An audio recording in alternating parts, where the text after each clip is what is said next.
गौतम बुद्ध नगर दीवानी एवं फौजदारी bar association वार्षिक 2024 और 25 की कार्यकारिणी के चुनाव की सरगर्मी तेजी से शुरू हो गई है और संतोष कुमार बंसल जो कि दूसरी बार अध्यक्ष पद के लिए चुनाव मैदान में है। आइए इनसे खास बातचीत करते हैं। संतोष बंसल जी, आपका बहुत बहुत स्वागत है। Thank you. आप दूसरी बार चुनाव मैदान में हैं। जी जी। क्या आपके प्रमुख मुद्दे हैं और क्या एक उम्मीद लेकर जा रहे हैं आप? देखिए, मेरे प्रमुख मुद्दे ये हैं कि हमारी बार प्रॉपर रेगुलेट हो, जो भी कार्रवाइयाँ हो वो पूर्ण रूप से ट्रांसपेरेंस हो। ट्रांसपेरेंट का मतलब कि जो भी ट्रांसपेरेंसी हो सके पॉसिबिलिटी, वो ट्रांसपेरेंसी होनी चाहिए। आज की डेट में मैंने पिछले 24 साल में यहाँ पाया कि ट्रांसपेरेंसी कभी भी किसी इलेक्शन में होती नहीं। इवन देन मोर एवर इलेक्शंस में जिस दिन वोट कास्ट होती है उस दिन भी वोटें बनती चली आई हैं, तो मीन्स कि नेवर बीइंग ट्रांसपेरेंट। यहाँ पर चैम्बर का मुद्दा बहुत लंबे समय से चला रहा जी है जी जी और कई बार चुनाव में चैम्बर का मुद्दा छाया भी जी। रहा है, तो इस बार क्या प्रमुख मुद्दा रहने वाला है? चैम्बर का मुद्दे पे बात करें तो चैम्बर के मुद्दे में ऑनरेबल हाई कोर्ट की डायरेक्शन के अनुरूप जो भी निर्णय होगा, ऑनरेबल हाई कोर्ट ने बताया, अपने ऑर्डर में लिखा है कि 4 लोगों को एक चैम्बर आवंटित किया जाना चाहिए।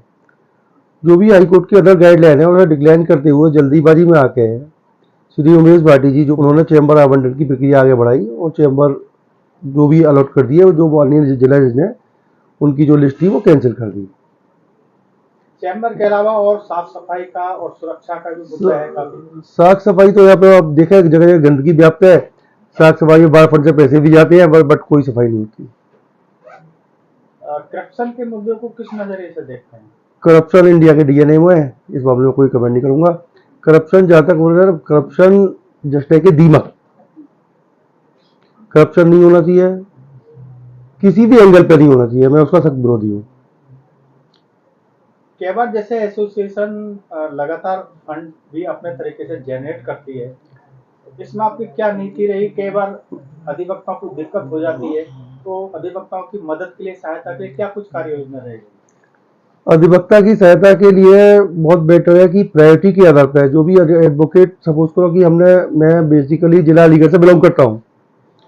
जिला अलीगढ़ की बार में एक नीति है फंड के लिए, एडवोकेट्स की हेल्प के लिए, कि यदि कोई एडवोकेट अपना इलाज कराने के लिए सक्षम नहीं है तो उसे बार तुरंत जो भी फंड है, जो बार के नॉर्म्स हैं उसके अनुसार तुरंत फंड रीच करती है।